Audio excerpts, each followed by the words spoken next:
করতে আমরা ইনশাআল্লাহ দেখাবো বলে যাবো। মসজিদ দখল করবেন, মাদ্রাসা দখল করবেন, বৃহত্ত সম্পত্তি দখল করবেন, এসব বাজে কাজ হবে না, সে জামানা আর নেই। মুসলমানদের জাতীয় সম্পত্তি মসজিদ, মাদ্রাসা, কবরস্থান, ঈদগাহ, খানকা। মাদ্রাসা, মসজিদ, ঈদগাহ, খানকা বৃহত্ত সম্পত্তি, এটা হলো ওয়াকাফ। এই ওয়াকাফের 1 ইঞ্চি জমি আমরা ছেড়ে দেব না ইনশাআল্লাহ বলা যাচ্ছে আপনাদেরকে। প্রত্যেকটি গ্রামের মানুষের দায়িত্ব মসজিদের সম্পত্তি সুরক্ষিত করার, মাদ্রাসার সম্পত্তি সুরক্ষিত করার। বাপদাদারা ঘুমিয়েছে কবরে আর ফুর্তি করছেন বাইরে, দায়িত্ব নেই যে বাপ চাচার কবরস্থানকে হেফাজত করি? কে করবে? এই দায়িত্ব জমিয়তুল উলামা হিন্দের দায়িত্ব। পার্সোনাল্লাহ বোর্ড চেষ্টা করছে। কলকাতা শহরে আমরা গত বোধহয় 28 তারিখে, নাকি কোন সময় ছিল, 28শে ডিসেম্বর, আল্লাহর মেহেরবানি 4 থেকে 5 লক্ষ মানুষ জমায়েত হয়েছিল। ভারতবর্ষে এত বড় জমায়েত হয়নি।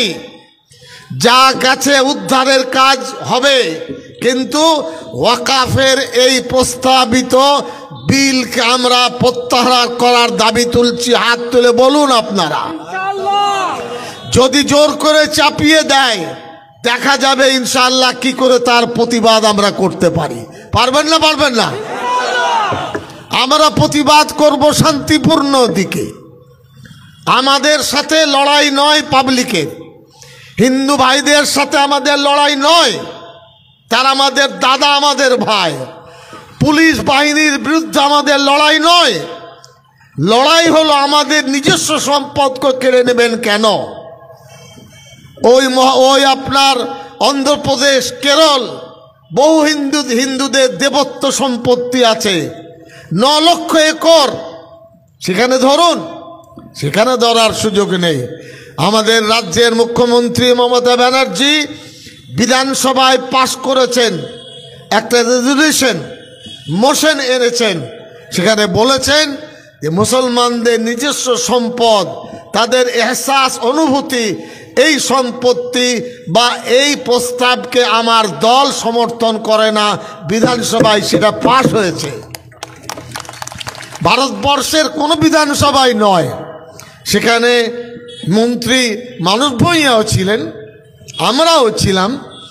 মনে রাখবেন, সোজা আঙুলে ঘি না উঠলে যদি ওয়াকাফ সম্পত্তি দখল করো, তখন বেঁকা আঙুল কি করে তৈরি করতে আমরা ইনশাআল্লাহ দেখাবো বলে যাবো। এটা আমাদের সম্পত্তি।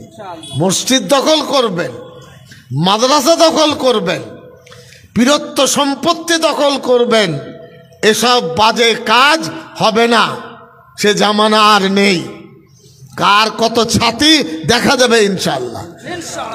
বলতে পারেন কোন মন্দিরের সম্পত্তি মুসলমান দখল করেছে? আমরা 40 বছর কলকাতায় কাজ করছি, একটা রেফারেন্স দেন। 1 ইঞ্চি সম্পত্তি মন্দিরের দখল করেছে মুসলমান।